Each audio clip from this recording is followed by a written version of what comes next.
Hello. It might be cold, but it's dry for the first time in about 6 weeks in the UK.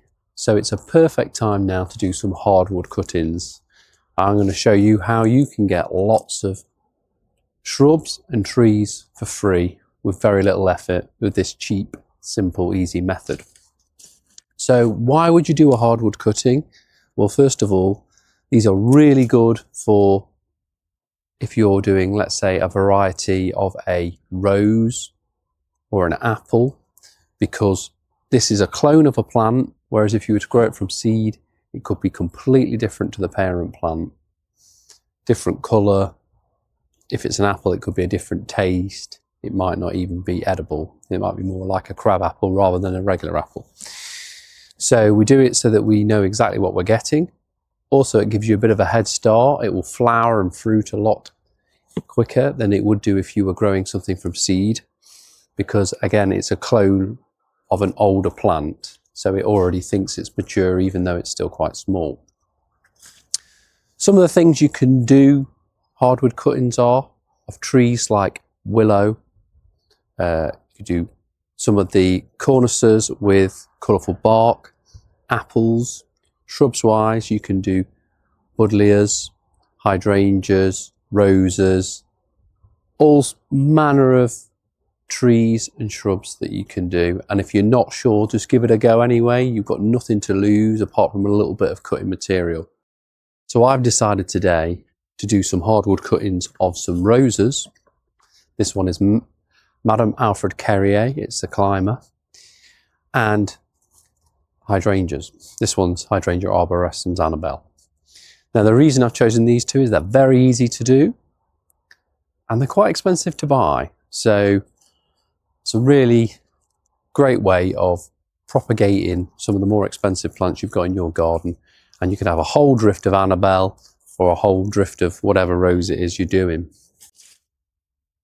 So what you want really is something about 1 foot long, and it needs to be around pencil thickness. These are a little bit thinner, they'll be fine. A little bit thinner or a little bit fatter is fine, but that's a rough guide. Sometimes you just have to deal with the cutting material that you can gather, and you're going to cut above a bud or below a bud, because if I left that cutting as it is, it would die back to that point, and that's going to let rot in, and it's less likely to root. So all we do is snip. I don't know if you can see that, snip right below a bud and right above a bud. Then what I'm going to do is take off these lower leaves, because the cutting is going to get pushed in about halfway into the soil.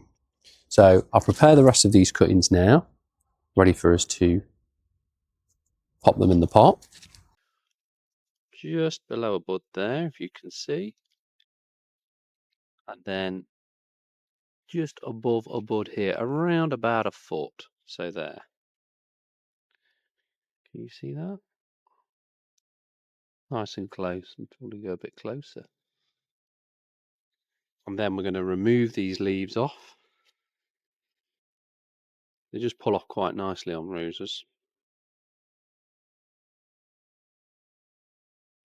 And there's your cutting. Very simple. You could even literally leave just one of those sets of leaves on. Next up, we've got these Hydrangea arborescens. These can get heads the size of a football.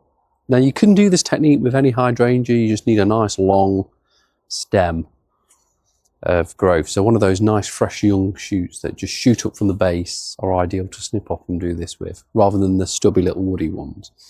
This time of year you chop these down to the ground, so you're left with all this cutting material you normally throw away, but you could just, again, produce lots more plants. So it's a very similar process. A bit more difficult to make out the buds on this. So we want this year's growth. Doesn't matter if it's flowered or not. And I can see here there's no live buds until this point where that little green one is. We take that off there. And then I know it's not 1 foot, but it's still a decent size. And then there's a little line here where there's a dormant bud, so I can just go below that. And that is enough. Now you must have, on these Annabelles, you want to make sure you've got at least 4 sets of buds, because sometimes you can see these buds are very widely spaced. So it means you can end up with very long cuttings indeed, like on this one. You can see that one is like a foot long. But you want 4 buds, or 4 sets of buds. So again, here's a close-up of this, because I know it can be difficult from looking at from the camera. Just above a set of buds, can you see? You can see there. And then down here, these, they don't look like they're alive, but they are, this set of buds. Which is basically where the line is a dormant set. And you can see we've got 1, 2, 3, 4 sets of buds. And we'll just cut. Sorry, this is a bit difficult to do 2 things at once. And that's your cutting. You've got to make sure when you put it in, you've got it the right way up. So the buds are pointing upwards to help you with that. But this is the mix we're going to use. It's about 1/4 perlite to 3/4 just regular potting compost. Now you don't have to use perlite, you could use sand or horticultural grit, but basically 1/4 drainage to 3/4 compost is what I'm going to use. So we'll just mix that in.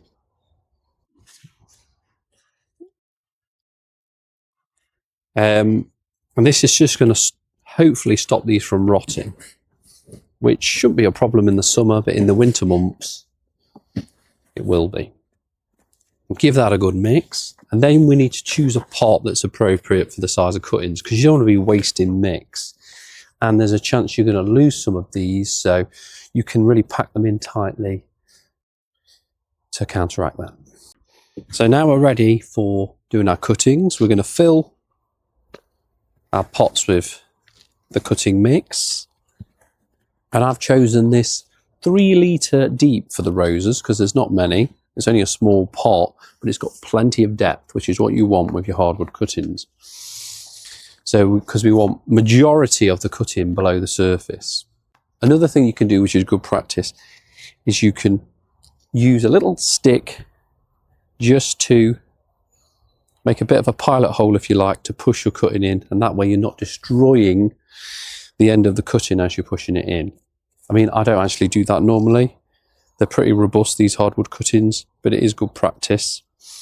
And we're placing them around the edge of this pot, and that's for 2 reasons. First of all, it's better drained than in the centre of the pot, and it's warmer. This plastic's going to heat up, and it's almost like they're going to have underground or under. It's almost like they're going to have underground heating on their stems where they're going to produce the roots. So that's hopefully going to quicken the rooting process and less likely to rot off. I mean, I could actually fit a lot more in that pot, and notice they're not touching each other. I'm giving them a bit of space, so if one rots off, the rot won't spread to the other plants. Don't be alarmed if these tops die off. They'll often shoot from underneath the ground.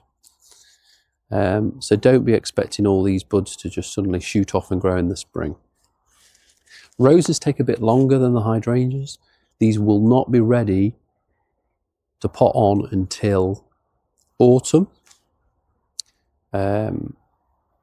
You could do these in the ground. You don't have to do them in a pot.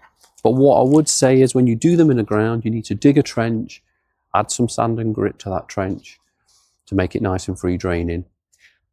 And there is a danger when you go to pot them on that you end up, when you dig them up, you can rip off a lot of those roots. Whereas in a pot, you can gently knock them out and tease them apart, and you tend to keep on a lot of that root. So that's a roses done. Now the hydrangeas, I'm going to use a 5 litre pot because I've got a lot more. I think I've got about 20 here. So just checking that we're pushing them in the right way, pointy buds up. And again, we're going around the edge of the pot so we get better drainage, and we're pushing them almost down to the bottom of the pot, not quite hitting the bottom. And yeah, we can get quite a lot in this pot. In fact, I'll probably add some more to this pot, so I don't like wasted space. The roses, I would expect